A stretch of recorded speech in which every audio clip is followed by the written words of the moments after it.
जम्मू में आज trader federation warehouse की ओर से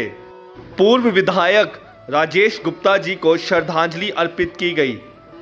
और इस मौके पे भाजपा के मुख्य नेता इस कार्यक्रम में उपस्थित रहे। इस एसोसिएशन के प्रधान और अनेकों सामाजिक संगठनों से जुड़े हुए दीपक गुप्ता जी और ट्रेडर फेडरेशन के प्रधान दीपक गुप्ता वह व्यापारी वर्ग ने श्री राजेश गुप्ता जी को ईमानदार और गतिशील नेता बताया और उनके अथक रूप से जन कल्याण के लिए काम करना और व्यापारी वर्ग ने राजेश गुप्ता के कम उम्र में निधन पर दुख व्यक्त किया और उन्होंने कहा कि दुख की इस घड़ी में पूरा व्यापारी वर्ग राजेश गुप्ता के परिवार के साथ खड़ा है। सुबह उठ के काम करना और रात तक काम करना, ये सबको हमारे लिए मिसाल है। तमाम सभा से अन्य प्रेसिडेंट और मेरे सारे साथी, आज हम यहाँ इकट्ठे हुए हैं जम्मू के ईमानदार मेहनती राजेश गुप्ता जी की श्रद्धांजलि देने के लिए। मैं बस इन्हीं शब्दों में फिर एक बार पुनः भगवान से प्रार्थना करूंगा उनकी आत्मा को शांति दे और दुख की घड़ी में उनके परिवार को सहने की शक्ति दे। मैंने स्वयं उनको शालामार हॉस्पिटल में ब्लड बैंक में एक बार रात के 12 साढ़े 12 बजे ब्लड की ट्रिप लगी हुई ब्लड डोनेशन करते हुए मैंने खुद देखा। एक जगह कहीं एक्सीडेंट हो गया, मुझे सूचना आई, हम भी पहुंचे तो वहां जो लोग एक्सीडेंट में घायल हो गए थे उनको ब्लड की जरूरत थी, तो मैं गया ब्लड बैंक में तो मैंने देखा राजेश जी आपका, मेरे यहाँ का एक दोस्त है, उसके बेटे को ब्लड की जरूरत पड़ गई, ब्लड नहीं मिल रहा था तो मैंने कहा मेरा ही मिलता है तो नहीं। और जब मैं मेयर बना तो राजेश जी पार्षद की साथ पार्षद की तरह मेरे साथ काम करते रहे और उसके बाद जब मुझे विधानसभा अध्यक्ष बनने का मौका मिला तो एक विधायक के नाते लगातार उन्होंने ये जो 20-22 साल का कार्यकाल है कि 2014 से पहले जिन लोगों ने संगठन के काम हेतु अपने आप को तिल तिल जलाया है उन लोगों को असली संगठन की पहचान है। राजेश जी बहुत डेडिकेटेड सोल्जर थे। जिस आयु में वो गए हैं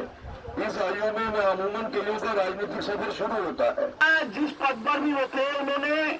उसको बड़ी अच्छी भली बातें निभाया है और एक सहायक के तौर पर मैं यहाँ मानव जी को देख रहा था, एक कार्यकर्ता के रूप में भी और एक सहायक के रूप में भी उन्होंने सभा के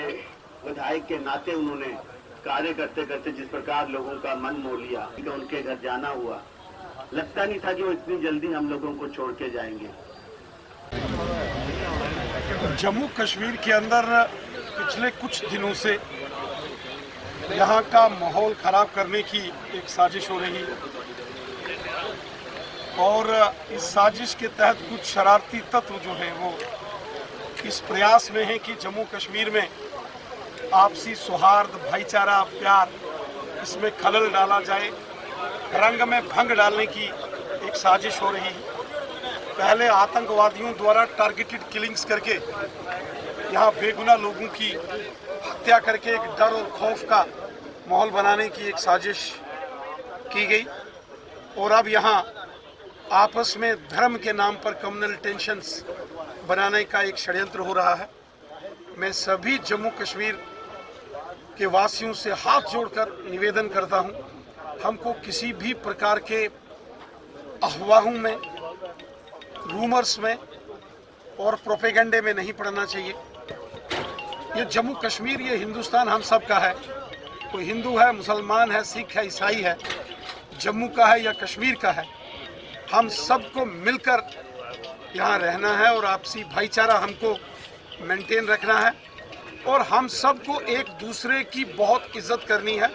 हमारे बुजुर्गों ने, हमारे पूर्वजों ने हमें सिखाया है कि एक दूसरे का मान सम्मान करना, एक दूसरे की इज्जत करना, एक दूसरे के जो धार्मिक रीति रिवाज हैं उनका सम्मान करना, कहीं भी किसी भी प्रकार से किसी भी व्यक्ति की धार्मिक आस्था को ठेस नहीं पहुंचनी चाहिए और हम सबको मिलकर रहना है, यही हमारी परंपरा है। और इसके पीछे जो शरारती तत्व हैं उनको तो सरकार और कानून उनके खिलाफ तो कार्रवाई करेगी, लेकिन हम सब जम्मू कश्मीर के जो शहरी हैं, नागरिक हैं, हम सबका ये रोल है, ये जिम्मेवारी बनती है कि हम आपस में मिलजुल कर रहें और इन शरारती तत्वों को इनके नापाक मंसूबों में कभी कामयाब ना हो। सर, क्या लगता है ये अमरनाथ यात्रा को खराब करने की कोशिश की जा रही है? चलिए, कुछ तो ऐसी ताकतें हैं कि वो जो नहीं चाहती कि जम्मू कश्मीर में अमन, चैन, भाईचारा हो। कुछ लोग तो हैं जो हमेशा षड्यंत्र करते हैं, लेकिन हम सबको मिलकर रहें, एक होकर, हिंदू, मुस्लिम, सिख, ईसाई, सबको। ये देश हम सबका है, ये हमारी मातृभूमि है, ये अटल बिहारी वाजपेयी साहब का हिंदुस्तान है, तो ये डॉक्टर APJ अब्दुल कलाम साहब का भी हिंदुस्तान है। जिस तरह से जम्मू के अंदर आज काफी सारे प्रदर्शन देखने को मिले, क्या लगता है कि जम्मू के अंदर भी प्रयास किए